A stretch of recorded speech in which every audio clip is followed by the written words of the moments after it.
అమెరికాలో మెరమక్ నదిలో పడి ఏపీకి చెందిన యువకుడు మృతి చెందాడు. మృతుడి స్వస్థలం విజయనగరం జిల్లా పిరిడి గ్రామంగా గుర్తించారు. భారత కాలమాన ప్రకారం రాత్రి 7:30 సమయంలో నదిలో ఈత కొడుతున్న సమయంలో ఒక్కసారిగా ఊబిలో చిక్కుకొని 5 నిమిషాల పాటు హెల్ప్ హెల్ప్ అంటూ అరిచినా ఏమీ చేయలేని పరిస్థితి. ఒక్కసారిగా నీటి ప్రవాహంలో అతను మునిగిపోయాడు. సమాచారం అందుకున్న పోలీసులు ఘటనా స్థలానికి చేరుకొని సెర్చ్ ఆపరేషన్ చేపట్టారు. వైర్లు కాళ్లకు చుట్టుకొని లోపలకు జారుకొని యువకుడు మృతి చెందినట్లుగా పోలీసులు తెలిపారు.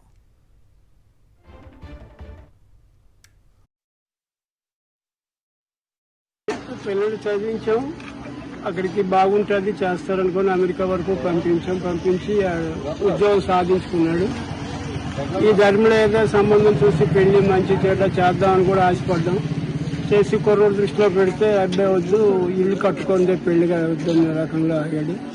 నిన్న లాంతో కూడా తెల్లవారి మాట్లాడి ఏదో చేశాడు, అన్ని చేశాడు. హఠాత్తుగా ఇది జరిగినందుకు మేము చాలా బాధపడుతున్నాం. ఆయనకి పుట్టినరోజు వేడుకలు జరిగాయి సార్. ఆ పుట్టినరోజు వేడుకల్లో అక్కడ ఏ కారణం వల్ల చనిపోవడం మాకైతే పూర్తిగా వివరాలు తెలియదు సార్. అక్కడ చనిపోవడం జరిగింది సార్. దీనిపైన ప్రభుత్వం మన ఆంధ్ర అబ్బాయి కాబట్టి వెంటనే ఆ అబ్బాయిని వాళ్ళ భౌతిక ధ్యేయాన్ని పిరిడి గ్రామం వచ్చినట్లుగా ప్రభుత్వంతో చర్యలు తీసుకోవాలని అందరం కోరుకుంటున్నాం సార్.